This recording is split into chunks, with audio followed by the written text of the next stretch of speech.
kulanti wacan oo wanaagsan daawadayaal idin lahaantiinba ku soo dhawaada qaybtii 17aad ee buugga sheeka faneeda ah ee Saxarla ee uu qoray Faarax Maxamuud.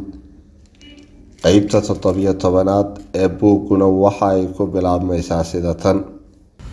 waxaa ka soo wareegtay qiyaastii 3 sannadood maalintii ay Saxarle ku soo laabatay guriga Cadar Duwane. waxay noqotay 18 jir aad quruxda iyo qaayaha ka yaabaysid, inkasta oo ay dhowr jeer isku dhaceen oo Xaaji Duwane kala dhex galay. Cadar dhibaato weyn umay geysan Saxarla, waxayna ku dadaashay Cadar inay tusto Saxarla kalgacal habaryarnimo, inkasta oo dadka Cadar yaqaana ku xaman jireen inaanay ka dhab ahayn ee ay ka baqaysay inay Saxarle ka tagto. midda kale waxay Cadar yaqiinsatay inay Saxarle qof weyn noqotay oo hadday gurigeeda ka tagto ay istabari karto. waxaa Sacuudiga ka soo noqday Cali Dubbad Xaaji Duwane oo Cali Aboor lagu naanaysi jiray oo uu dhalay Cadar walaalkeed oo dhintay. Cali oo wax yar kadib dhoofay markii ay Saxarle guriga Cadar timid, waxa uu la joogi jiray eedadiis, waxaase noolka uu Sacuudiga ku tagay ka bixiyay awowgii Xaaji Duwane. muddadii uu guriga Cadar Duwane joogay waxaa loo bixiyay naanaysta ah Cali Aboor, taas oo loogu duur xulayay gaabnaantiisa. Cali oo muddo shaqaysanayay lacag badanna haystaa, waxa uu soo noqday waqti Cadar Duwane aad u baahan tahay. Cawaale markii uu furay kadib waxa uu u qoray xoogaa masruuf ah oo ay dukaanka ka qaadato. aabaheed Xaaji Duwanena waxa uu ka bixin jiray mushaharka shaqaalaha u shaqeeya iyo xoogaa uu marmar ugu daro. hase ahaatee Cadar oo u baratay inay had iyo jeer lacagta aad ugu ciyaarto, markasta waxay u dhaqmi jirtay sidii qof faqiir ah oo aan shilin soo gelin. Cadar markiiba waxay bilowday inay Cali Aboor cirka iyo dhulka ka qaado. waxay maqashay in sababta ugu weyn ee uu wadanka ugu soo laabtay tahay inuu guursado. kadibna waxay ku fakartay sidii ay iyadu ugu guurin lahayd, hantidiisana gacanta ugu hayn lahayd. waxay maalin maalmaha ka mid ah qolka ugu gashay Dabeeco oo filin Hindiya daawanaysa. Cabbaar markii ay u sheekaysay, Dabeecana ka yaaban tahay maadaama aanay weligood sheekaysan, ayay aakhirkii ku tidhi, ka waran haddaad inaabtiga Cali Akhyaar guursatid. Dabeeca ayaa intay yaabtay TV-giina damisay oo hooyadeed ku tidhi, wa aya Cali Akhyaar, ma anigaad igu leedahay Cali Aboor guurso. ugu dambayntiina waxay ku tidhi, hooyo waan ku baryayaaye qolkayga iga bax. Cadar waxaa loogu jawaabay hadal ay awalba filaysay. kadibna intay indhaha xoog ugu gubtay Dabeeco ayay albaabka ka baxday. maalintii ay Dabeeco la hadashay habeenkeedii ayaa waxay qolkeeda ugu yeedhay Saxarla. waxay u sheegtay inay gaadhay waqtigii ay reer yeelan lahayd oo ay ismaamuli lahayd. waxa kale oo ay u sheegtay in raggii faraha ka baxeen oo wax qaad cuna iyo mashaqaystayaal ah ay noqdeen. waxay u sheegtay inay muddaba ka fakaraysay sidii ay nin wanaagsan oo fiican oo dhaqan kara ay ugu heli lahayd. Saxarla ayaa labada indhood soo baxeen, waxaanay ka yaabtay meeshay sheekadan cusub ka keentay.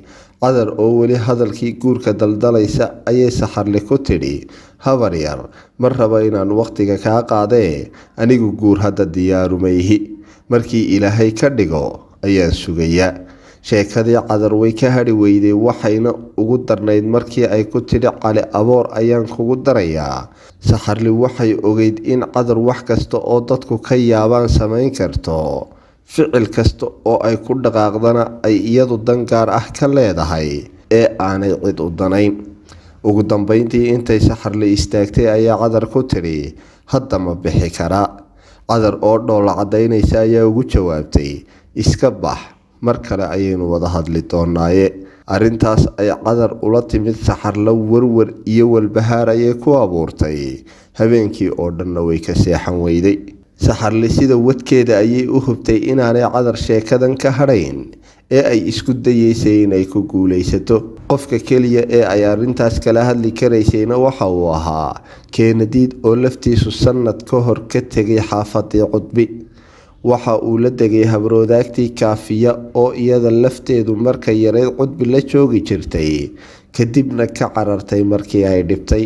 Kaafiya waxaa guursaday nin aad u ladan oo dhowr tukaan oo dharka iyo alaabada kale lagu iibiyo ku leh Xamar Weyne. Keenadiidna tukaamadii mid ka mid ah ayaa loo dhiibay. Keenadiid waxa uu ahaa wiil qurux Ilaahay u dhameeyay dhinac kasta oo laga eego. waxa uu lahaa midabka maariin dhalaalka Soomaalidu u taqaan, aadna wuu u dheeraa. waxa uu lahaa qaab dhismeed isku dheeli tiran laakiin aan hilib badan lahayn. quruxda Keenadiid ma aanay muuqan intii uu guriga Cudbi joogay. qof kastaana waxa uu arki jiray intiisa xun, maadaama dadka dhagahooda ay ku soo dhici jireen magacyada xunxun sida Baac oo ay Cudbi iyo caruurteedu ugu yeedhi jireen. Keenadiid waxa uu ka weynaa Saxarle qiyaastii 2 sannadood markii Saxarle ay 18 jirsatay, isaguna waxa uu noqday 20 jir. waxaa ka hadhay diiftii iyo dhibaatadii uu ku noolaa markii uu dhar dhalaalayo oo qurux badan xidhay, guri wanaagsanna ka toosay. waxa uu noqday nin quruxdiisa hablaha darisku isu sheegaan. inkasta oo Saxarle iyo Keenadiid aanay sidii hore maalin walba isu arki jirin, waxay ugu yaraan is arki jireen usbuucii maalin. waxa kale oo ay Saxarle ugu tagi jirtay Xamar Weyne markasta oo ay fursad u hesho. waxa kale oo uu Keenadiid baray Saxarle habroodaagtii Kaafiya. waxa uu uga sheekeeyay Keenadiid taariikhda ay isla soo mareen iyo inay had iyo jeer isaga iyo Saxarle iskacan qaban jireen. si fiican ayay Saxarle iyo Kaafiya isu barteen. dhowr goorna gurigeeda ayay ku casuuntay. inkasta oo ay Kaafiya u arkaysay inay weli aada uga da'yar yihiin inay isguursadaan, haddana waxay u arkaysay inay noqon karaan 2 qof oo mustaqbal ka dhaxayn karo.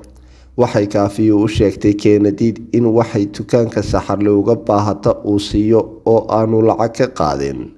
maalin kadib markii cadar ay Saxarle guurka Cali Aboor kala hadashay, ayaa Saxarle waxay u tagtay Keenadiid si ay arrinta ugala hadasho. waxay isku gaadheen habeennimadii waqti dambe sidii ay arrintii isula jeexjeexayeen.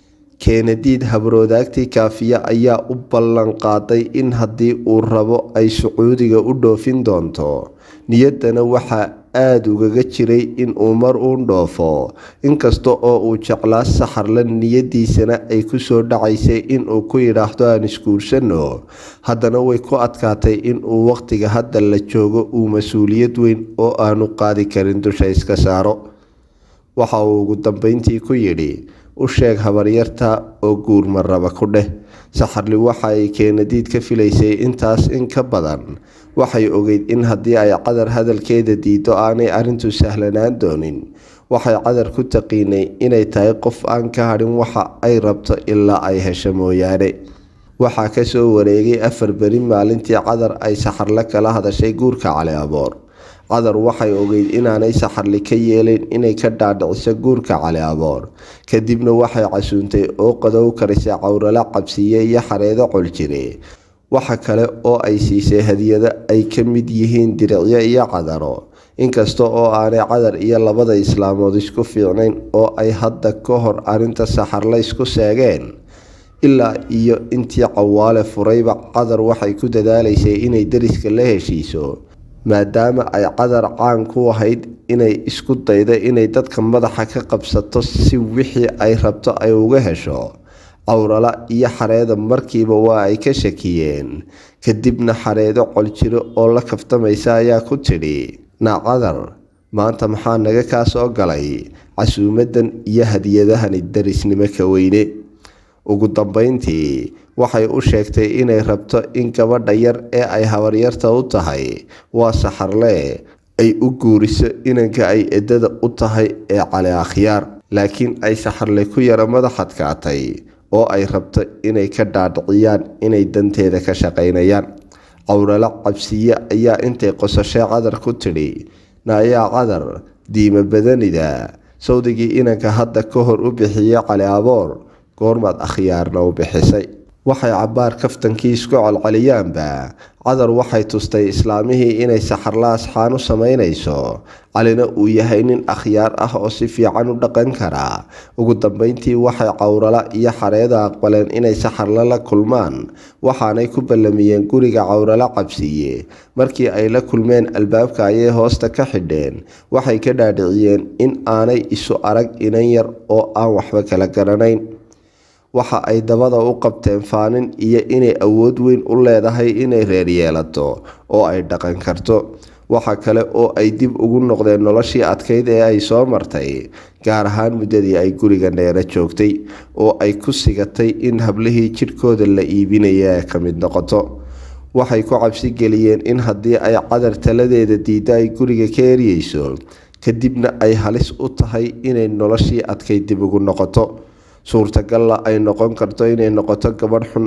oo suuqa gasha waxa kale oo ay xasuusiyeen inay muhiim tahay inay guri isku asturto si camalkeeda wanaagsan hooyadeed u gaadho waxa kale oo ay u sheegeen in haddii ay guri yeelato ay awoodi karto in ay walaalkeed Samaale guriga keeni karto waxa ay ugu dambeyntii kala hadleen xaalka Cali Aboor maadaama Cali Aboor aad uga weynaa saxarla waxay Cawrala cabsiye oo hadalka intiisa badan daadihinaysay ku tiri horta xusuuso ninku dhali karaayun baa ku dhiqi kare iyadoo hadalka sii wadato oo ka jawaabaysa foolxumadii Cali Aboor lagu xaman jiray ayaa Cawrala cabsiye ku tiri saxarla ogow nin qurux laguma raacee waxaa muhiim ah in uu reerkiisa ka adag yahay waxay labadii islaamood saxarla ku rideen indha sarcaad waxay samaysana way garan weyday waxay iska garatay inay ahayd mu'amarad weyn oo Cadar duwana u soo maleegtay ugu dambeyntiina iyada oo waxay ugu jawaabtay garan la ayay ku tiri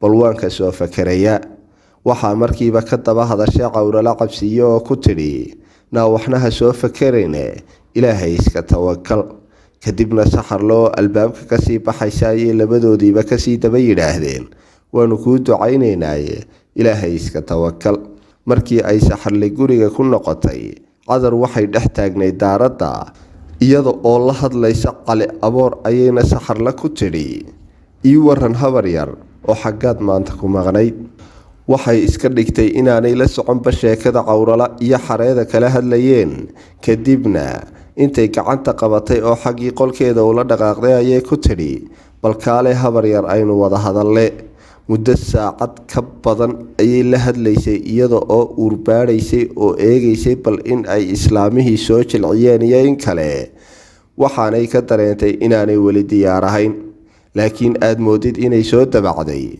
waxay kula talisay inaanay ka boodin ee bal marmar ay Cali la sheekaysato Cali waxa uu ahaa nin aad u afkaaban oo aad moodid in hadalku ku dirqi yahay Cadarna waxay ka walwalsanayd in uu saxarle la hadli kari waayo kadibna markii ay iyada iyo saxarle hadalkii dhameysteenna waxay ku tiri bal habar yar waa kaas hadda qolka fadhiga joogay shaahuge lana yara sheekayso iyada oo aan kelmad oran ayay jikadii gashay si ay shaah u soo kariso kadibna intay shaahii u geysay ayay qolkii ka soo baxday Cadar oo daarada taagneed oo saxarla sheeda ka ilaalinaysay ayaa waxay aragtay inay qolkii Cali fadhiyay ka soo baxday intay qolkii ku celisay ayay ku tiri habar yar maxaad u soo carartay balina keen aniga ayaa kula joogaye markii ay muddo 10 daqiiqo ah qolkii ku wada jireen ayaa intay Cadar istaagtay ay ku tiri waan yara baxayaa iska sii yara sheekaysta saxarle iyo Cali waxay fadhiyeen laba kursi oo iska soo horjeeday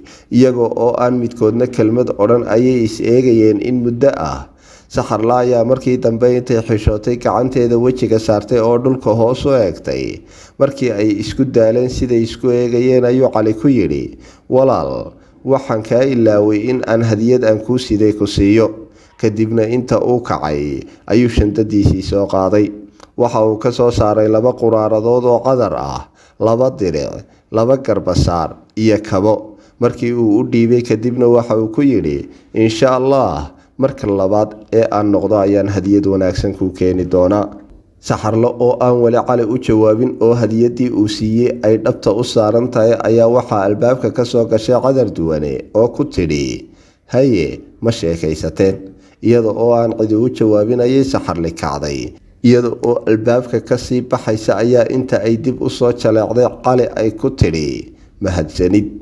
Saxarle markii ay qolkeeda tagtay waxay mid u eegtay hadiyadihii uu Cali u keenay.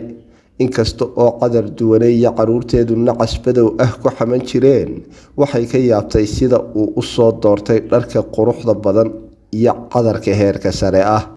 inkasta oo ay Cali markii hore u arkaysay waxaa naf lahayn, haddana intii yarayd ee ay qolka la joogtay iyo hadiyadihii uu siiyey waxay tusiyeen dhinaciisa wanaagsan ee bani aadamnimo. laakiin marna niyadeeda kuma soo dhicin inay guursato oo ay oolo noqoto. hase ahaatee waxaa dhinac kasta laga saaray cadaadis. waxaa mar kale ku soo noqday Cawrala iyo Xareeda si ay u xasuusiyaan waxyaabihii ay hore uga wada hadleen, una tusaan inaanay rajo kale lahayn inay guursato mooyaane. waxa ku dhacay jahwareer, waxay samaysana waa ay garan weyday. maalintii Cawrala iyo Xareeda la hadleen habeenkeedii ayay Saxarle ugu tagtay Keenadii dukaankiisii, waxaanay u sheegtay meesha xaaladdu marayso. inkasta oo Keenadii jeclaa Saxarla, haddana waxa uu ku noolaa marxalad aanu xil guur qaadi karin. waxa uu habeen iyo maalin ka fakeri jiray, haddii aad Saxarle u sheegtid ha guursan ninkaas ee isu waqtiga uu diyaar garoobi karo. maadaama ay Saxarle aad isugu dhawaayeen isuguna qalbi furnaayeen, marna ma rabin in uu been ku maaweeliyo. Saxarle iyo Keenadii waxay wada hadlayeen muddo 3 saacadood ka badan, waxaana Saxarle u muuqatay inaanu Keenadii hadda guur diyaar u ahayn. kadibna iyada oo xanaaqsan ayay ka dhaqaaqday oo ku tidhi nabadgelyo, ilaahay ayaan iska tawakalayaa. inkasta oo uu Keenadii ka daba tegay oo isku dayay inuu maslaxeeyo, haddana Saxarle uma ay arkayn inay jirto sheeko ay kasii wada hadlaan. isaga oo albaabkii dukaanka taagan oo sii eegaya ayay baskii xaafadeeda u socday raacday. Saxarle habeenkaas oo dhan hurdo ma seexan. waxaa ku dhacay dhakafaar iyo warwar. sida caadada u ahayd, Saxarle subax kasta hore ayay u kici jirtay si ay qureecda u diyaariso. laakiin subaxdaas qolkeedii kama ay soo bixin. waxaa albaabka ku garaacay Kiilo oo ku yidhi quraac baan rabaa. waxay ugu jawaabtay waan xanuunsanayaa ee albaabka ii xidh. kadibna hooyadiis ayuu albaabka ku garaacay. Cadar intay soo baxday ayay ku tidhi aniga ayaa kuu karinayay isug. waxay Cadar fahamtay in Saxarle ay la rafanayso wixii ay ka yeeli lahayd xaaladda guurka Cali Aboor, mana ay rabin in ay la muranto ama ay ka xanaajiso. waayo waxay ka cabsi qabtay in haddii ay ka xanaajiso ay ka cararto oo gurigeeda ka tagto. markii ay ciyaalkii quraacisay ee ay kala dirtay ayay Cadar u tagtay Cawrala iyo Xareedo, iyada oo u sheegtay inaanay Saxarle saaka qolkeedii ka soo bixin. waxay kula taliyeen inay quraac u geysay iyaguna ka daba iman doonaan. markii ay Cadar guriga Cawrala kasii baxaysay ayay kasii daba tidhi tashi ayay ku jirtaa, markaa waa in aynu tusnaa in aynu wanaageeda ka shaqaynayno. markii ay Cadar qureecdii Saxarle u geysay oo wax yar wada hadlayeenna, waxaa albaabka soo garaacay Cawrala iyo Xareedo. waxay Cadar iyo islaamihii isu salaameen sidii in aanay hore u kulmin oo kale. kadibna Cadar ayaa ku tidhi islaamihii Saxarle ayaa yara xanuunsanaysa, waxaanay u sii raacisay habar yar dhakhtarka ma ku geeya. Saxarle ayaa ugu jawaabtay maya, waan iska fiicnaan doonaa. markii ay Cawrala iyo Xareedo cabbaar u ducaynayeen ayaa Cadar istaagtay oo tidhi bal u sii duceeya oo qur-aanku akhriya, suuqa ayaan adeeg ka doonayaaye. markii ay ducadii iyo qur-aan akhriskii dhameeyeen, Cawrala iyo Xareedo waxay bilaabeen inay Saxarle kala hadlaan arrintii ay u socdeen oo ahayd inay ka dhaadhiciyaan sidii ay u guursan lahayd Cali Aboor. waxay aada uga dhaadhiciyeen in haddii ay Cali guursato uu dhoofin doono oo ay ka raysan doonto dhibaatada Cadar iyo gurigeeda ay khadaamada ka tahay. Xareedo oo la kaftamaysa ayaa ku tidhi Saxarlaay mid ogow, nin qurux looma guursadee waxaa la eegaa inuu ku dhaqan karo oo nin mas-uul ah noqon karo. inkasta oo aanay marna Saxarle niyad u hayn Cali Aboor, haddana waxaa yididiilo gelisay arrinta islaamuhu ka dhawaajiyeen ee ah in uu dhoofin doono. waxay u aragtay arrin ay kaga xoroobi karto guriga Cadar duwane ee ay muddada dheer joogtay. kadibna Saxarle ayaa intay dhinaca Xareedo eegtay ku tidhi yaa hubay in Cali i dhoofin doono. Cali waxa uu ku jiraa gacanta Cadar, waxay u sheegto uunbuu yeelaaye. Cawrala ayaa hadalkii ku soo booday oo ku tidhi taas annaga nagu halle. Intay xagga xareeda jalleecday ayayna u sii raacisay naa hadda ma jooga. wax yar kadibna xareeda ayaa intay bannaanka u baxday iyada oo Cali wadda albaabka ka soo gelisay. haddii ay Cadar joogi lahayd waxa laga yaabaa inaanay yeesheen in Cali lagala hadla arrinta dhoofka Saxarla. sidaas darteed waxay fursad u noqotay xareeda iyo Cawrala inay isu keenaan Saxarla iyo Cali si Saxarla ay u qanciyaan. markii uu Cali qolkii Saxarla soo galay, Cawrali waxay dhinac kaga fadhiisatay sariirteeda, iyaduna dib ayay ugu sintaacsanayd madaxa sariirta. xareeda ayaa intay gacanta ugu fiiqday sariirta xaggeeda dambe ku tidhi Cali halkan fadhiiso. markii uu fadhiistay kadibna waxay weydiisay in haddii uu Saxarla guursado dhoofin doono. kadibna inta uu cabbaar aamusay ayuu ugu jawaabay, insha Allah marka ugu horreysa ee ay ii suurtowdo ayaan dhoofinayaa.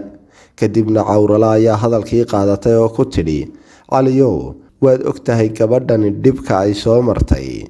aniga iyo xareedana wax badan ayaanu kala hadalnay inay guurkaaga aqbasho.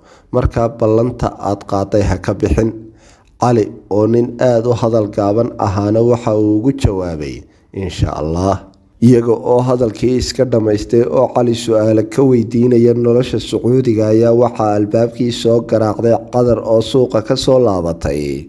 Cadar markii ay aragtay labadii islaamood, Saxarla iyo Cali oo qol ku wada jira, markiiba shaki ayaa galay. intay qosashay ayay ku tidhi, oo waad badan tihiine. kadibna Cawrala ayaa ugu jawaabtay, waanu iska yara sheekaysanaynay, laakiin hadda waanu dhammaysanay. isla markiiba intay Cawrali istaagtay ayaa xareeda ku tidhi, xareedo, inakeen duqdii malayko ee xanuunsanaysay aynu soo eegne. markii Cawrala iyo xareeda baxeenna waxaa ka daba baxay Cali oo isaga laftiisu qololo ballansanaa. waxaana isku hadhay Cadar iyo Saxarla. Cadar oo ka shaki qabtay in Cali lagala hadlay waxaanay iyadu ogeyn ayaa Saxarla weydiisay sababta uu qolka u soo galay. Saxarlina waxay ugu jawaabtay, waxa uu maqlay in aan xanuunsanayo oo uu isoo salaamay. cabbaar markii ay wada hadlayeen ayay ugu dambeyntii Saxarli u sheegtay inay taladeedii qaadatay oo ay diyaar u tahay inay Cali guursato. kadibna intay Cadar kacday oo Saxarla dhunkatay ayay mushxarad ku dhufatay, waxaanay u sheegtay inaanay guurka Cali Aboor ku khasaari doonin. waxay Cadar bilowday qabanqaabadii arooska, maadaama ay saaxiibadaheedii Caasha Dheer, Aamina Xayeysi, Xamdi Gaabo iyo Xaliimo Daahir ay horey isu seegeen. waxay bilowday inay casuumad u fidiso qaraabadii iyo haweenkii deriska ee xidhiidhkoodu yara fiicnaaday iyo dhowr dumara oo kale oo ay saaxiibo noqdeen, sida Milgaxaad iyo Xaali Cajab. arooska ay qabanqaabisay iyo hawsha la qabanayo midna kalama ay tashan Saxarla iyo Cali midkoodna. waxay u arkaysay inay iyadu Cadar ahaan labadoodaba mas-uul ka tahay. waxa kale oo ay Cadar go'aansatay in maalinimada meherka ay habeennimadiisa arooska iyo aqalgalka ka dhigto. waxay ahayd dharaar Khamiis ah maalintii meherku dhacay. habeennimadii Jimcuhu soo galayeyna waxaa ku xigay xafladii arooska. maadaama aanay aabba iyo walaal midna Saxarla u joogin, waxaa shiikhii meherinayay laga dhaadhiciyey in uu mas-uul ka yahay awowgeed Xaaji Duwane. Saxarla oo ilaa maalintii arrintan loo sheegay ay ka muuqatay murugada adduunka ugu weyn, markii sheekhii weydiiyey in Xaaji Duwane wakiil ka yahay haa ayay iska tidhi. waxay u muuqatay inay niyadda ka lahayd mar uun Cadar dhibkeedu hay dhaafo. markii nikaaxii dhacayna Cadar iyo islaamihii ay soo urursatay ayaa mashxarad ku dhuftay. Saxarla oo u ekayd maqana jooga oo meel gees ah fadhida ayay dhundhunkadeen. Cadarna dhundhunkashada iyo qosolka indhaheeda ayaa laga garanayay inay qasab isaga keenayso. Cali Aboor laftiisa wax farxad ah wejigiisa kama muuqan. waxaa indhihiisa laga dareemayay naxdin iyo xishood ishuwan. inkasta oo markii meherku dhacay rag badani isu taageen oo tahniyadeeyeen, uma ekayn nin aada ugu faraxsan munaasabadda nikaaxa. markii qadadii meherka lasoo gabagabeeyeyna waxaa loo diyaargaroobay xafladii arooska. Cadar hore ayay uga qaaday Cali wixii kharash ahaa ee arooska lagu maamuli lahaa. arooska ay u sameynayso labada ruux ee ay isku qasbayso dadka yaqaanay qofna ma aaminsanayn. inay iyaga asxaan u samaynayso ee waxaa loo arkayay inay iyadu dan gaar ah ka wadato. Intii aan Cawaale furin, Cadar waxay ahayd qof aad xafladaha u jecel, had iyo jeerna abaabul iyo alalaas ku jirta. Waxay soo kiraysay hoteel Curuba oo ahaa hoteelada magaalada ugu qaalisan. Waxay rabtay inay cid walba tusto xafladda quruxda badan ee ay isku duba riday. Cali Aboor ma ahayn nin wax bartay. Markii uu Sacuudiga tagayna waxa uu ku shaqayn jiray xirfadda kuulinimada. Lacagta uu soo shaqaystayna waxay ahayd mid dhiiggiisii iyo dheecaankiisiiba ay ku dhammaadeen. Waxay Cadar arooskii ku soo casuuntay ugu yaraan 200 oo qof oo aanay badankooda aqoon ee ay asxaabteedu soo casuumeen. Mar ay hoos ula hadashay Milgaxaad waxa ay ku tidhi, waxa aan rabaa in arooskani noqdo kii qarniga. Waxaa soo dhowaaday waqtigii xafladda. Cadar waxa ay hore iyo dib ugu socotay gurigeeda oo ay arooska iyo aroosadda ku mashquul ahayd, iyo hoteelka oo ay kormeer ku sameynaysay si ay u hubiso in wax walbaaba si fiican u socdaan. Markasta oo waqtigii xafladda aroosku soo dhowaadaba Saxarla waxaa kasii lumayay dareenka ay ku kala garato sax iyo khalad. Inkasta oo ay u jeeday cilaa loo saaray, timo loo feedhay iyo maracad oo loo geliyay, waxa aad moodaysay inaanay la soconba waxa meesha ka dhacaya. Waxay ahayd maqana jooga. Waxaa loo keenay oo malxiisad looga dhigay quduro baylah oo ay dadku ku xaman jireen in maskaxda wax uga yara dhiman yihiin. Quduro iyo Saxarla wax sheeko ahi ma ay dhex marayn in ay is-ag fadhiyaan mooyaane. Cali Aboor laftiisa waxaa loo keenay in uu malxiis u noqdo Cabdi Soogane oo ahaa dadka qaadku yara wareeriyay oo aan wax shaqo ah magaalada ku hayn. Intay Xamar Weyne geysay ayaa Cadar uga soo iibisay Cali suud aad moodid in uu wax badan ka weyn yahay. Inkasta oo uu qaato ahaan jiray intii aanu dhoofin Cali, ilaa intii uu Sacuudiga joogay waxaa ka soo dhacday calool aad u weyn. Waxaanay Cadar ku tidhi, warsuudka kaa weyn baa fiicane caloosha ku qari. Isla maalintaas xafladda arooska la qabanqaabinayay ayuu Keenadiid habroodaagtii Kaafiya u sheegay in Saxarla la guursanayo oo nin Sacuudiga ka yimid lagu qasbay. Waxaa kale oo uu u sheegay in uu gurigeedii soo agmaray si uu xaaladda u hubiyo oo uu arkay in qabanqaabadii arooska lagu jiro. Waxa kale oo uu sheegay inay dhowr jeer xaaladan kala hadashay Kaafiya oo xaaladooda iyo xidhiidhka ka dhaxeeyay ogeyd. Aad bay uga xanaaqday Keenadiid sababta uu ugu sheegi waayay. Waxa ay ku tidhi, haddii aanan wax kale kuu qaban karin gurigayga kaalay oo joog baan ku odhan lahaa. Waxay kula talisay inay israacaan oo ay la soo baxsadaan. Kaafiya waxay ahayd qof noloshii adkayd ee guriga Cudbi ku soo kortay. Waxaanay u dhalatay karkar iyo karti. Waxay isla falanqeeyeen sidii ay u soo kaxayn lahaayeen qof aroos u gingiman oo dad badani ku xeeran yihiin. Dariska badankoodu way ogaayeen in Saxarla iyo Keenadiid la isku xanto in xidhiidh ka dhaxeeyo. Markaa way adkayd in isaga oo socda uu guriga iska galo. Kadibna Kaafiya ayaa soo jeedisay in niman booliis ah oo ay asxaab yihiin ay kaxaysato oo Saxarla yidhaahdaan dembi ayaa loo haystaa oo booliis stationka ayaa la geynayaa. Waxay isku raaceen inay fikradda ugu fiican tahay fikraddaasi. Waxaa la gaadhay waqtigii caruuska iyo caruusadda la kaxayn lahaa. Waxaana bannaanka la soo dhoobay baabuurtii lagu galbi lahaa. Waxa ay Cadar ku mashquul ahayd kala nidaaminta baabuurta iyo sidii dadku u kala raaci lahaayeen. Waxaa qolka Cadar Duwane fadhiyay Saxarla iyo Quduro oo ah malxiisadii Cadar u doortay. Saxarla ayaa Quduro ku tidhi, iigu yeedh Cadar Duwane. Markii ay Quduro baxdayna albaabkii ayay hoosta ka xidhatay Saxarle. Cadar oo qaylinaysa, xoogna u socota oo leh, naamaxay naagtu qolka ka qabanaysaa oo u soo bixi la'dahay waanu habsaanay, ayaa albaabkii xoog u riixday. Markii ay aragtay in uu albaabku hoosta ka xidhan yahayna xoog ayay u garaacday, iyadoo oo qaylinaysa oo leh, naafur lagu qaniiniye, maxaad meesha ka qabanaysaa oo albaabka aad u xidhatay. Tugsiye oo dhalinyaradii arooska wax ka maamulayay ka mid ahaa oo daarada taagnaa oo isagana shaki galay markii uu maqlay Cadar oo leh maxaad albaabka u xidhatay, ayaa inta uu xoog u soo tallaabsaday isaguna albaabkii xoog u garaacay isaga oo Saxarla ka codsanaya inay albaabka furto. Markii uu dhowr jeer albaabka garaacay ee ay juuq u odhan weyday ayuu albaabkii dhegta saaray si uu u dhageysto inay cid kale la hadlayso iyo in kale. Isaga oo albaabkii dhegta ku haya ayaa waxa uu maqlay sanqadh weyn sidii wax dhulka ku dhacay oo weliba albaabka xaggiisa u soo dhacay. Markii uu sanqadhii maqlayna albaabkii ayuu xoog u sii garaacay isaga oo ku celcelinaya Saxarla albaabka fur. Nin xoog leh ayuu ahaaye. Markiiba albaabkii ayuu xoog ku jabiyey. Isla markiibana waxa uu arkay Saxarla oo albaabka hoostiisa jiifta, afkana xunba ka sii daynaysa. Markiiba albaabkii ayuu xoog ku jabiyey. Isla markiibana waxa uu arkay Saxarla oo albaabka hoostiisa jiifta, afkana xunba ka sii daynaysa, indhihiina xagga kale ka rogan yihiin.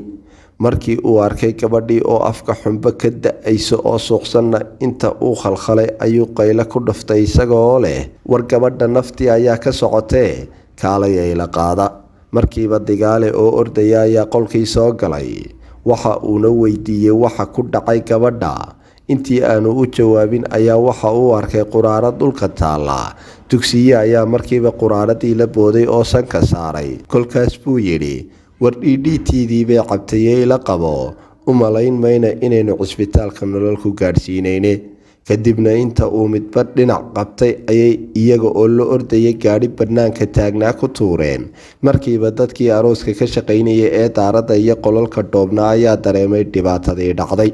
Cadar oo iyana intay ursatay oo hubisay in wixii ay gabadhu cabtay ahayd sun DDT ah ayaa intay quraaradii qarisay oo bannaanka u soo baxday tidhi, wax weyni ma jiraane, marmar bay suuxday ma leedahay, oo wixii ayaa ku soo kacay oo mar dhow waa la soo celinayay shaqada wada. Inta dadkii iswada eegeen iyaga oo aan aaminsanayn in waxay Cadar u sheegayso aanay xaqiiqo ahayn ayaa qof walbaaba hawshii uu qabanayay ku laabtay. Cadar oo wax alla wax ay samayso garalla oo naxdin iyo ceeb darteed dhulkii ku yaraaday ayaa qolkeedii dib ugu noqotay. Waxa markiiba ka dabagalay saaxiibadaheed Milgaxaad iyo Xaali Cajab. Markiiba waxay u sheegtay xaqiiqadii iyo inay Saxarla cabtay sun DDT ah. Waxay qolkii ku wada hadlayeen muddo saacad nuskeed ah, iyaga oo isla falanqaynayay waxay xaaladda ka yeeli lahaayeen. Cadar wax kasta oo dhaca may rabin in arooska lagu kala tago ama dib loo dhigo. Sidaas darteed waxay soo jeedisay in ilaa 2 saacadood oo kale laga warsugo oo la eego in sunta laga saari kara iyo in kale. Cadar inkasta oo ay ahayd qof aad u rabsho badan, haddana adkaysi badan uma lahayn in wax laga sheego ama xanteeda iyo ceebaheeda suuqa laga maqlo. Arrintaas ayaana ku kalifaysay inay ku adkaysato inaan arooskaasi baaqan. Markii ay cabbaar doodii isla jeexjeexayeen ayaa Xaali Cajab oo ahayd ruuxa ugu degan saaxiibadaheed ay ku tidhi, Cadar arrintani wax la baasayo ama la qariyo ka weyne, ummadii Ilaahay oo dhan ayaa ku sugaysay, inantii xaaladeedana ma ogid. Markaa madaxadayga iska dhaaf oo dadka u sheeg waxa dhacay. Nimanka inanta qaadayna aan ka warsugno, hoteelkii iyo dadkii inagu sugayeyna aan wargelino oo u sheegna waxa dhacay iyo meesha xaaladdu marayso. Inkasta oo aanay Cadar taladaas jeclaysan, haddana waxay ahayd dariiqa keliya ee furan. Markii ay Cadar taladii Xaali qaadatayna intay kacday ayay ku tidhi, Xaali, walaalo dadka guriga jooga u sheega waxa dhacay. Kadibna waxay u wareegtay guri dariska ah oo Cali Aboor fadhiyey. Cali oo suud ku taagan oo 10 nin dhexda ugu jira ayay Cadar albaabka bannaanka soo joogsatay oo tidhi halaygu yeedho caruuska. Cali oo awalba baqdin uu arooska ka qabay dartii wejigiisa dhidid qariyay ayaa inta uu dibadda u soo baxay yidhi, edama diyaar baynu nahay. Maya inta ay ku tidhi oo ay geesu la dhaqaaqday ayay uga warantay sida wax u dhaceen iyo xaaladda taagan. Cadar oo weli Cali la joogta ayaa waxaa albaabka hore ee guriga soo joogsaday gaadhi ay wataan 2 nin oo booliis ahi. Waxay arkeen dadka badan ee meesha ku buuqsan iyo wejiyadooda argagaxu ka muuqdo. Waxaa gaadhigii ka soo degay Kabtan Diirshe. Kadibna Aw Muuse oo albaabka taagan ayuu ku yidhi, maxaa meesha ka dhacay? Aw Muuse oo wejigiisa muruga ka muuqata ayaa ugu jawaabay, gabadh yar oo la aroosi lahaa ayaa sun cabtay. kabtan diirshe oo aad u naxay ayaa weydiiyey inay dhimatay iyo in kale, wuxuuna ugu jawaabay, wallaahi ma hubee, cisbitaalka Digfaar ayaa loo qaaday. kabtan diirshe iyo askarigii la socday waxay ku laabteen Kaafiye iyo Keenadiid oo makhaayad aan gurigii ka fogeyn ku sugayay, waxayna u sheegeen warka naxdinta leh ee ay gurigii Cadar Duwane kala kulmeen. kadibna waxay Keenadiid iyo Kaafiye markiiba u dhaqaaqeen xaggii cisbitaalka Digfaar. Cali Aboor oo awalba ogaa inaanay saxarli doonayn ee lagu qasbayay ayaa Cadar weydiiyey hadda waxa la yeelayo. waxay u sheegtay inay ku rajo weyn tahay inay ladnaato, markay dhakhtarka ka soo noqotana ay xafladda arooska halkeeda kasii wadi doonaan. Cali oo u arkay in waxay Cadar u sheegaysa aanu macquul ahayn ayaa ku yidhi, eedda gabadhu ima rabtee maad iga daysid intii ay nafteeda halaagi lahayd. markii intaasi afkiisa ka soo baxday Cali ayaa intay kor ugu qaylisay ayay si kulul ugu tidhi, war dhagayso waxyahow nacaska ahi, goorma ayaad Soomaaliya ku aragtay gabadh ninka ay rabto guursataa? miyaadan arag inta gabadh ee 15 jir ah lagu daray nin 100 jeer dhali kara? iyadaaba ayaa leh hadday ku heshee halkaasigu sug. kadibna intii albaabka ka baxday ayay gurigeedii ku laabatay. intii Cadar ay Cali Aboor ku maqnayd ayay xaali 2 wiil u dirtay hotel Quruba oo dadkii la marti qaaday badankoodii ku maqan yihiin, una sheegtay inay dadka sii madadaaliyaan inta xaaladda taagani dhinacuunu dhacayso. nimankii Cali Aboor la fadhiyey markii uu isaguna arrintii dhacday u sheegay waxa ku dhacay fajac iyo amakaag, naxdin darteedna nin walibana shib ayuu yidhi inta uu waxuu ku hadla garan waayey. inkasta oo ay ahayd arrin caadi ah in hablaha yaryar ee nin aanay rabin lagu qasbaa ay gaas isku shubaan oo iskubaan ama sun cabaan, haddana Cadar dhaqankeedii hore iyo siday saxarlo u silcin jirtay darteed ayay dad badani ka shakiyeen in iyadu sun u qastay. waxa kale oo haween badan oo habeenkaas arooska ka shaqaynayay shaki geliyey, maadaama ay saxarli qolka Cadar ku jirtay siday ugu suurto gashay inay sun cabto iyo meesha ay ka keentay. muddo yar kadib markii Cadar qolkeedii ku laabatayna dadkii waxay bilaabeen inay raxan u baxaan, iyaga oo isku qanciyey in aan meesha aroos ka soo socon. waxaa dhammaatay 2 saacadood ee ay xaali soo jeedisay in saxarla xaalkeeda laga dhursugo. Cadar oo markaas ku leh saaxiibadaheedna maxaynu yeelaa ayaa waxaa soo dhacay telefoon. waxa uu noqday dugsiye oo dhakhtarkii Digfaar oo saxarli ku sugan tahay ka soo hadlaya. Cadar oo walwal weyn wajigeeda ka muuqda ayaa dugsiye weydiisay xaaladda saxarla, kadibna waxa uu sheegay inay nooshahay laakiin xaaladeedu meel xun marayso. waxa ay sii weydiisay inay suurtagal tahay inay isla habeenkaas arooska ka qayb geli karto. dugsiye oo Cadar caqli xumadeeda la yaaban ayaa ku yidhi, inantan haddii Ilaahay maanta tan ka kiciyo iyadaaba nasiib leh, meesha ku kala dareera. habeenkaas sida ay u dawaqtay iska daa wax kale, Cadar waxay xataa ku fakartay inay inan kale oo ay ku bedesho saxarla isla habeenkaas hesho oo aanu aroosku baaqan. inkasta oo waqtigaas la joogay ay aad u yaraayeen gabdho diidan Sacuudiga ka yimi, haddana Cali Aboor ma ahayn nin si sahlan gabadh degdeg loogu heli karo. Cali Aboor waxa uu ahaa nin aad u gaaban, madow oo 2 fool ee sare maqan yihiin. waxa uu ahaa nin miyi ku koray oo noloshiisa inta badan miyiga ku dhamaystay intaanu magaalada soo gelin. 2 fool ee sare ee maqana waxaa la sheegay in isaga oo dhalinyaro ah oo geel waraabinaya hale afka ka haraatiday. Cali intii aanu Sacuudiga ka soo laaban ayuu 2 ilig ee ka maqnaa kuwa been ah soo gashaday. Cali Aboor markii uu miyiga ka yimid waxa uu ahaa nin aad caato u ah, waxaana korkiisa ka muuqday darxumo aad ugu raagtay. Cali markii uu Sacuudiga ka soo laabtay waxa uu noqday nin sidii uu u dhamaabay isbedelay. waxa uu noqday nin jidhkiisii kala baxay oo hilib koray, caloolkuusanina ka soo dhacday. waxaa ka foqday toxobtii miyiga oo waxaa soo noqday nin jidhkiisii oo dhami dhalaalayo. inkasta oo Cadar markasta dusha ka ilaalin jirtay, haddana ninkii Cali Aboor oo in uu jiro iyo in kale aan cidibo ogeyn ayaa dad badani daba yaaceen si ay u shaxaadaan. inkasta oo aanu Cali nin sidaas u hadal badan ahayn, haddana dadka Cadar si fiican dabeecadeeda u yaqaanaa waxay aaminsanaayeen in wixii uu shaqaystayba ay iyadu ka qaaday oo ay iyada gacanteeda ku jiraan. Arrinta fadeexada ah ee guriga Cadar ka dhacday markiiba magaalada ayay gees uga baxday. Cadar oo ahayd dadka aad isula qabweyn ayaa markiiba waxay bilowday warwar iyo in cadowgii ay isnacbaayeen ku farxaan jabkeeda. Waxaa isla habeenkaas telefoon u soo diray dhowr dumar ah oo aan xidhiidh wanaagsani ka dhaxayn, arooskana aan laga casuumin. Inkastoo ay u sheegeen inay ka xun yihiin waxa dhacay, haddana waxay Cadar aaminsanayd inay ku digasho ka ahayd ee aanay daacad u soo wicin. Marka laga reebo Cadar saaxiibadaheed oo dhowr saacadood oo dambe la sii joogay, dadka badankoodii markii ay ogaadeen in aan aroos jirin ayay iska kala dareereen. Dadkii hoteelka arooska lagu dhigi lahaa joogayna intay cabbaar muusig iska dhageysteen kadibna iska casheeyeen ayay guryahoodii u kala hoydeen. Furiinkii Cawaalana aragtayo habeen Cadar kaga xumima uu soo marin habeenkaas.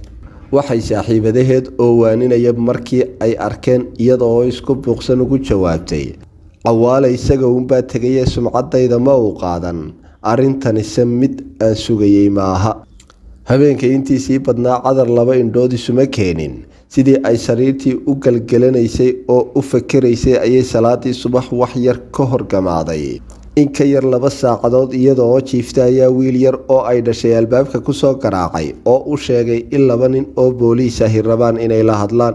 Iyadoo oo hurda ka muuqato oo indhaha marmaraysa ayay ku tidhi, hooyo ma kici karee, duhurka kadib igu soo noqda ku dheh. Markii askartii fariintii loo geeyeyna iyagoo xanaaqsan ayaa intay gurigii gudihiisa soo galeen qolkii ay ku jirtay albaabkiisa xoog ugu garaaceen. Inkasta oo ay cabbaar ku adkaysatay inay soo noqdaan, markii ay aragtay inaanay sidaas ku tegayn ayay u ogolaatay inay qolkeeda soo galaan oo la hadlaan. Kadib markii ay ugu hanjabeen inay xidhayaan haddii ay amarkooda diido. Markii ay askartii muddo wareysanayeen ayay Cadar fahamtay inay saxarla soo arkeen wixii dhacay oo dhan ay og yihiin. Markii ay uga warantay sida wax u dhaceen iyo in ay saxarli DDT cabtay, ayaa labadii askari midkood weydiiyey quraaradii DDT-du ku jirtay meesha ay dhigtay. Cadar oo aan markii horeba qorshaha ku darsan in booliis iman doono oo quraaradii la weydiin doono ayaa tala ku caddaatay. Waxay u sheegtay in nimankii arooska yimid mid ka mid ah ay u dhiibtay oo ku tidhi sunta iga soo fogee, oo aanay garanayn meesha uu ku tuuray, isagiina uu xaafadiisii aaday. Askarigii markii hore su-aasha weydiiyey maahee kii kale ayaa ku yidhi, quraaraddu waa tii dembiga lagu galay, haddii aadan hayn sidee ayaad ku caddayn kartaa in aadan adigu dembiga gelin. Inkasta oo ay Cadar runteed ahayd inay quraaradan u dhiibtay oo uu soo tuuray, askartii may rumaysan waxayna ku amreen inay xerada booliiska u raacdo. Maadaama Cadar had iyo jeer ku xidhnayd dad awood leh, markasta oo arrin la soo gudboonaatana isku dayi jirtay inay sharciga daldaloolkiisa hesho si ay u jabiso, waxay isku dayday inay labadii askari laaluushto. Inkasta oo laaluushku wax iska caadiya ahaa oo aanu ceeb ahayn, haddana askartii mid ka mid ah ayaa xanaaqay oo ku yidhi, miyaanad arkayn in ruux dhami qabri dul saaran yahay isaga oo saxarle ka wada. Ugu dambeyntiina Cadar waxay go'aansatay inay raacdo intii khasab lagu kaxayn lahaa. Cadar markii xerada booliiska la geeyey ee baadhis lagu sameeyey, su'aalo badanna la weydiiyey, 2 arrimoodba booliiskii way ka qancin weyday. Cidda quraarada DDT-da ah qolkeeda keentay iyo meesha ay quraaradii ka baxday. Su'aalaha ay Cadar booliiska ka qancin weyday kasakow, waxay nimankii baadhaya Cadar u arkeen inay tahay qof aad u kibir badan oo aan sharciguba waxba ugu fadhiyin, iyagana aanay wax ixtiraam ah u muujinayn. Sidaas darteed ayaa waxay go'aansadeen inay xidhaan, maxkamaddana u gudbiyaan hadday u suurtowdo. Hase ahaatee markii ay Cadar xabsigii ku jirtay muddo usbuuc ah ayaa waxaa soo damiintay aabaheed Xaaji Duwane. Muddadii ay saxarle dhakhtarka ku jirtay maalin walba Cali Aboor waa uu tegi jiray. Waxa uu ahaa qofka keliya ee u muujiyey naxariis iyo kalgacal. Inkasta oo aanay saxarli wax dareen ah u hayn isaga dartiisna isu dili gaadhay, haddana fakarkii ay ka qabtay wax weyn ayaa iska bedelay. Waxayna aragtay in uu nin aad u naxariis badan yahay. Cali inkasta oo aanu hadal badnayn, waxaa xasuus xun ku reebtay falkii isdilka ee ay saxarli ku kacday, taas oo uu arkayay inuu isagu sabab u ahaa. Waxa uu noqday nin aad u furfuran kana sheekeeya noloshii uu soo maray, gaar ahaan intii uu joogay guriga Cadar Duwane. Waxa kale oo uu u ballan qaaday in uu dhoofinayo haddii ay guursato, dibna aanay ugu noolaanayn guriga Cadar Duwane.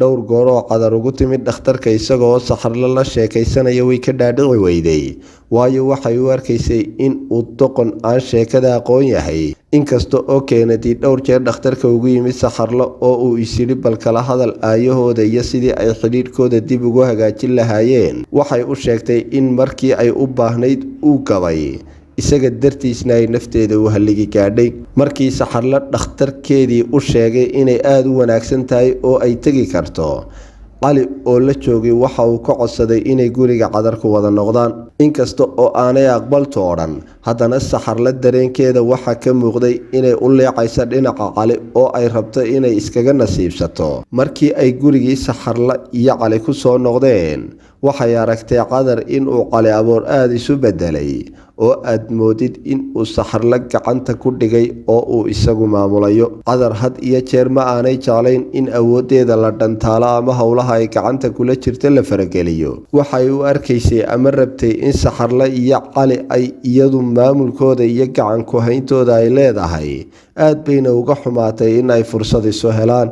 Mar ay milga ku xanqarsanaysay waxa ay ku tidhi Cadar, na adduunyadan waa la rogayaa, naama anigay maanta ii heshiiyeen fadhi xun iyo Cali Aboor. Waxay Cali iyo Saxarla sheekadooda hoos u wataanba, waxa uu dhowr maalmood kadib u sheegay Cadar in isaga iyo Saxarla ay go'aansadeen inay aqal galaan.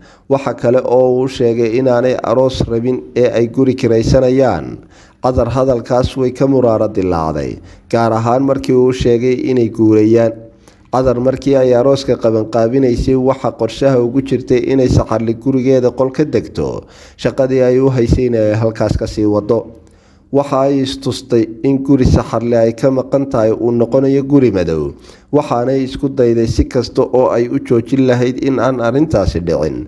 Markiibana afka ayay kaga booday Cali oo ku tidhi, war hadda guur diyaaru ma tihid, inantanina weli way dawaqsan tahay ee ka fakir marka aad soo noqoto.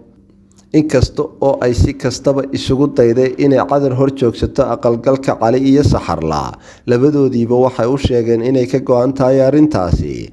Cadar markii ay aragtay inay ka dhab tahay oo aanay waxba ka qaban karin ayay xirfadii u bedeshay. Waxayna u sheegtay Cali in wixii uu kharash haystayba uu arooskii dhicisoobay uu kaga baxay. Waxaanay kula talisay inay Saxarla qolkeeda iska deganaato inta uu dib u soo shaqaysanayo. Waxa kale oo ay ku adkaysay in aanay Saxarla shaqo ku khasbanayn mid ay iyadu kaskeeda ka maagta mooyaane. Inkasta oo labadooduba waa Cali iyo Saxarle ay si fiican u yaqiineen Cadar oo ay ogaayeen inay tahay qof aan ballanta ay qaado oofin karin, haddana way ka aqbaleen ballanqaadkeedii iyo taladii ay u soo jeedisay. Wax yar kadibna sidii ayay Cali iyo Saxarla ku aqalgaleen. Muddo yar kadib markii Cali iyo Saxarla aqal galeenba, Cali waxa uu ku noqday Sacuudiga, halkaas oo hawshii uu hayay laga sugayay. Waqti yar markii uu maqnaa ee uu soo hadlayna waxay Saxarla u sheegtay in ay uur leedahay. Waxa kale oo ay u sheegtay inay walicii aad uga xanuunsatay, Cadarna weli ka filaysay inay shaqadii guriga sidii hore u wado. Waxay u sheegtay Cali inaanay madbaxa geli karin oo cuntadu u soo urayso. Cali oo aad uga xumaaday sida Cadar ay ula dhaqmayso Saxarla ayaa ku yidhi, guri raadso oo ka guur. Kadibna iyada oo 3 bilood uurkeedu yahay ayay ka guurtay. Waxay Saxarla qol ka kiraysatay Asli Biixi oo ay isku barteen gabadh u shaqayn jirtay. Ilaa maalintii ay Saxarla ka guurtay guriga Cadarna, waxa soo noqday jidhkeedii, waxaanay ka raysatay dhibkeedii iyo shaqadii badnayd ee ay u qaban jirtay. Asli waxay ahayd qof naxariis badan oo aad u daryeesha Saxarla, waxaana yeesheen xiriir aad u wanaagsan. Waxay ahayd maalintii Saxarla nolosheeda ugu farxadda weynayd markii uu dhashay wiilkeedii curad ee Bilaal. Ilaa iyo intii ay bilihii ugu dambeeyay ee ay uurkeeda gashay, waxa ay iyada iyo Cali ka sheekaysan jireen ilmaha u dhasho waxa ay u bixin lahaayeen, waxaana ay ku heshiiyeen in haddii ay gabadh dhasho ay iyadu magaca u bixin doonto, haddii ay wiil dhashana uu isagu magaca u bixin doono. Wuxuuna doortay magaca Bilaal.